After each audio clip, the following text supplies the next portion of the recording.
Czytanie z listu świętego Pawła, apostoła do Rzymian.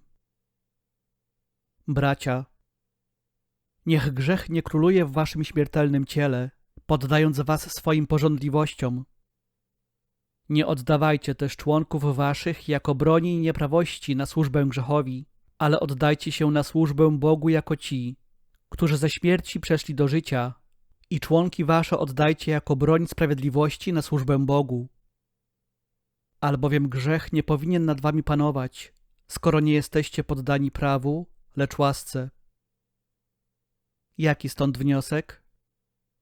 Czy mamy dalej grzeszyć, dlatego że nie jesteśmy już poddani prawu, lecz łasce? Żadną miarą. Czyż nie wiecie, że jeśli wydajecie samych siebie jako niewolników na posłuszeństwo, jesteście niewolnikami tego, komu jesteście posłuszni? Bądź niewolnikami grzechu, co wiedzie do śmierci, bądź posłuszeństwa, co wiedzie do sprawiedliwości. Dzięki jednak niech będą Bogu za to, że gdy byliście niewolnikami grzechu, daliście z serca posłuch nakazom tego nauczania, któremu was poddano, a uwolnieni od grzechu oddaliście się w niewolę sprawiedliwości.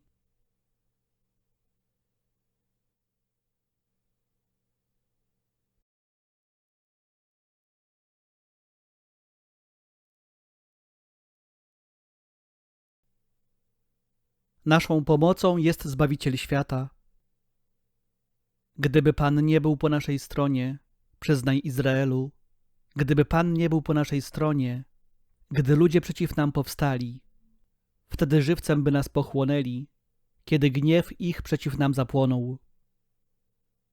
Wówczas zatopiłaby nas woda, potok by popłynął nad nami, wówczas potoczyłyby się nad nami wezbrane wody. Błogosławiony Pan, który nas nie wydał, na pastwę ich zębom. Dusza nasza jak ptak się wyrwała z sideł ptaszników, sidło się podarło i zostaliśmy uwolnieni. Nasza pomoc w imieniu Pana, który stworzył niebo i ziemię.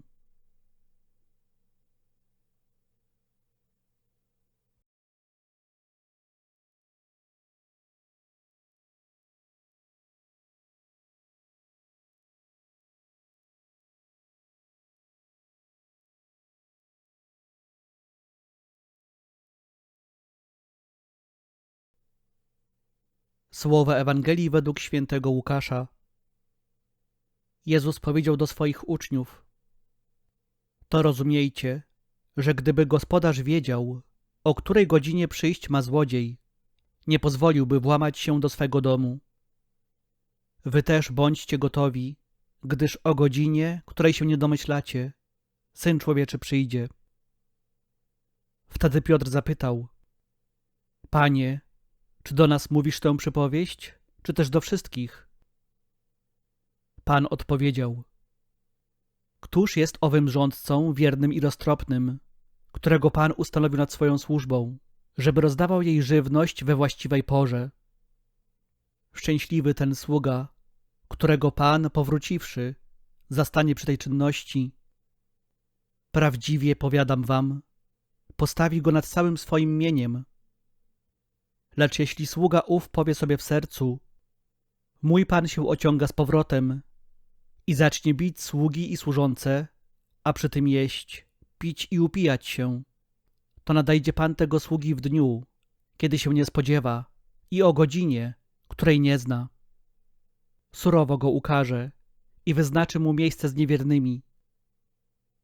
Ów sługa, który poznał wolę swego Pana, a nic nie przygotował i nie uczynił zgodnie z jego wolą, otrzyma wielką chłostę. Ten zaś, który nie poznał jego woli, a uczynił coś godnego kary, otrzyma małą chłostę. Komu wiele dano, od tego wiele wymagać się będzie, a komu wiele powierzono, tym więcej od niego żądać będą.